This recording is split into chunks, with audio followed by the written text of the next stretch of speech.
네, 안녕하세요. 여러분들의 구독과 좋아요로 이 채널이 유지되고 있습니다.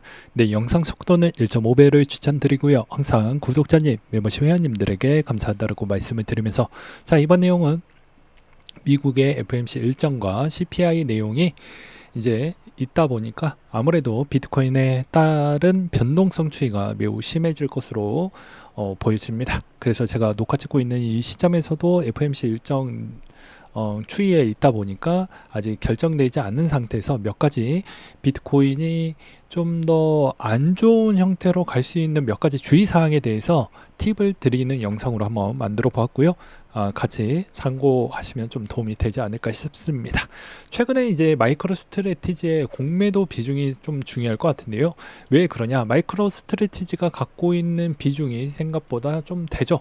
그렇다 보니까 아무래도 여기에 공매도 포지션 비중이 어느 정도 쌓이게 되면 당연히 해당의 비트코인의 가격적인 추이도 같은 영향성을 받을 수가 있기 때문입니다.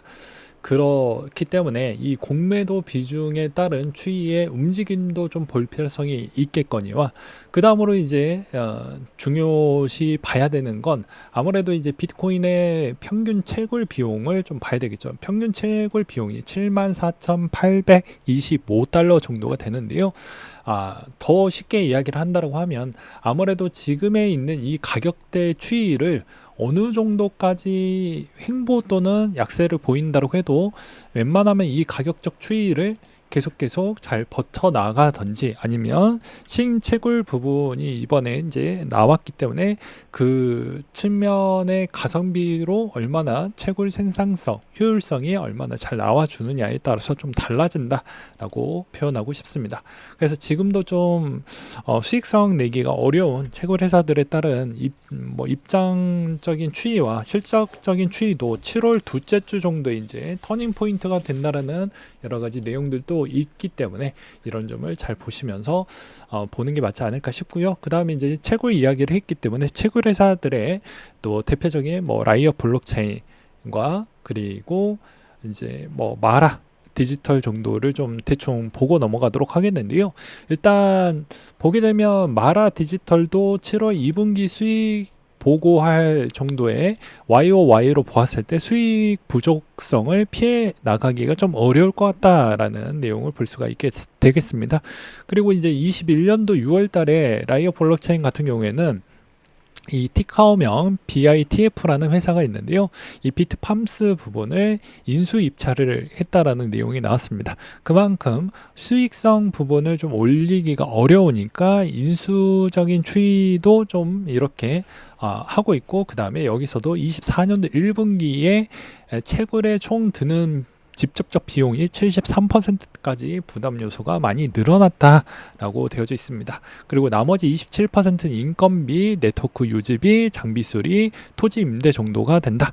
이제 제가 이 내용을 알려드리는 이유는 대충 한 요 정도가 통상적인 추이구나, 통상적인 비용 추이구나 라는 걸 알려드리고자 이렇게 또 준비를 했고요. 아무래도 이제 반감기가 이제 지나고 나서부터는 수익성이 계속 낮아지다 보니까 이게 이제 얼마나 물량을 던지는 거는 이제 별로 중요하지 않는데, 얼마나 네트워크를 유지하고 그만큼 채산성 부분은 일정 정도만큼은 유지를 해줄 수가 있느냐가 중요할 것 같습니다. 무슨 말이냐면 이제 나중에 또 비트코인 안에 레이어 2에 있는 애들과, 그리고 또 비트코인 안에서 또 거래가 되는 BRC20하고 룬 부분이 너무 인기가 또 치솟았을 때에 따른 네트워크에 따른 불안 요소를 어떻게 해결을 할 거냐 인데요. 그건 또 일부 채굴 회사들에 따른 노력도 좀 필요하고, 이제 자체적으로 BRC나 룬을 개발했던 개발진 부분이 좀 풀어 나가야 할 과제인데, 이 중에 이제 채굴 회사들이 여기서 포기하고 나가버리면 더욱더 그런 변화적인 요소로 인해서 또 문제점이 또 나올 수가 있기 때문입니다. 그래서 이런 위험 요소와 그 다음에 앞으로 인건비와 이제 부대 비용이 계속 증가를 하고 있는 추이이다 보니까 나머지에 있는 채굴 회사들도 약간은 더 어려워지는 그런 형태가 나올 것이다. 이제 마의 2, 3분기 정도에 있는 실적을 좀 보면서 비트코인의 비중도 좀 볼 필요성이 있겠고요. 그 다음으로는 여러분들도 잘 알고 계시는 이 ETF에 있는 비중이 갈수록 늘어나고 있기 때문에 ETF에 따른 가격적 추이가 정말 방어가 잘 되어야 된다라고 저는 말씀을 드리고 싶습니다. 즉 순유입, 순유출량도 중요하긴 하지만 이 ETF에 있는 기본 가격적인 추이 비중이 어느 정도는 좀 지켜져야 된다라고 저는 보고 있는 실정이다 보니까 이 가격적인 추이가 어느 정도 방어가 잘 안 된다고 하면 아마 쉽진 않을 것 같아요. 그래서 이 가격적 추이가 정말 중요할 것 같다라고 저는 말씀을 또 드리는 바가 될 것 같습니다. 그 다음으로 또 예측을 좀 해볼 수 있는 것 중에 하나는 저는 이렇게 또 생각이 드는데요. 그 다음으로 이제 이 디파이의 총량입니다. 총에 있는 양이 과거보다 어느 정도 회복을 보여주었는데 이 가격적 추이가 만약에 횡보하고 나서 더 점진적으로 빠지는 추이가 좀 보여진다라고 하면 이건 상당히 좀 위험 요소라고 볼 수가 있겠고요.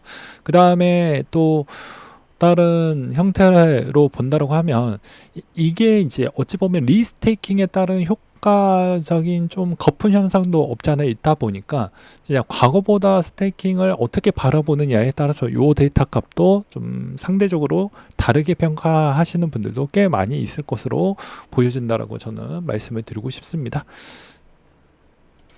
마지막으로는 이제 월별 락업에 있는 일정표도 좀 중요하다고 저는 보고 있는 실정인데요. 그 이유가 무엇이냐면 우리가 흔히 알고 있는 대규모 알트코인들에 따른 언락 일정 물량이 생각보다 많이 나오게 되면요, 나머지 있는 코인들도 대다수 그 카테고리에 있기 때문에 힘을 내기가 좀 어렵습니다. 그렇기 때문에 내가 갖고 있는 코인이 대장격에 있는 물량이 대규모로 풀리는 시즌이냐 아니냐도 좀 잘 보시면서 대응하시면 꽤 많은 도움이 될 것 같다라고 말씀을 드리고 싶고요. 그 다음으로 이제 뭐 하나 더 알려드린다고 하면 아무래도 기존 대비해서 또 이 청산 차트 부분을 아예 무시할 수는 없을 것 같습니다.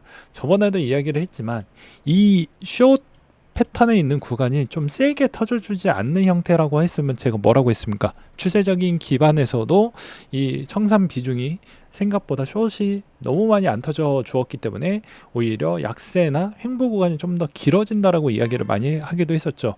그렇다 보니까 애초에 롱이 터져 주었을 때는 좀 시간 터울이 생기더라도 숏이 교차하면서 이렇게 롱과 숏이 교차하면서 터져주면 그나마 좀 더 올라가는 패턴이 그 전에 나와주기도 있습니다. 그러니까 즉 숏에 있는 구간이 너무 많이 안 터주다 보니까 이런 점은 좀 아쉽다라고 볼 수가 있게 되겠고요. 그 다음에 이제 거래소 CX에 갖고 있는 물량적 추이도 뭐 누구는 뭐 보시는 분들도 있고 안 보시는 분들도 계시겠지만 이제 코인베이스에 있는 쪽의 방향성이 좀 중요한 것 같습니다. 지갑 잔액 추이가 늘어나고 있냐 아니냐는 일단 코인베이스 프로만 좀 챙겨보시고 나머지 거는 그냥 대충 보셔도 나쁘지는 않을 것 같습니다. 그래서 코인베이스 거를 왜 보냐, 코인베이스 쪽에 이제 대부분 위탁되어져 있는 물량들도 좀 많이 들어오고요. 그 다음에 여기에서 이번 3만기 때도 코인베이스에 따른 변동적 추이가 제일 강했기 때문에 웬만하면 코인베이스 위주로 좀 보라고 이야기를 했던 이유입니다.